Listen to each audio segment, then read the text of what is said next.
2081 12 महिना 3 गते म यो घिरिङ गाउँपालिकाको कोल्ड स्टोर शीत भण्डारको यसो अवलोकन गरेको।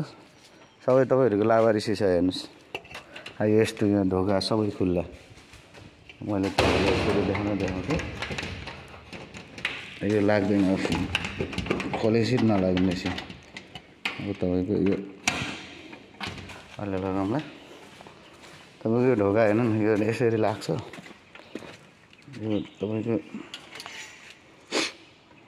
कति कमजोर कसरी पास गर्छ इन्जिनियरले पनि तपाईको ल यसरी ठ्याक्क लाग्दो रहेछ।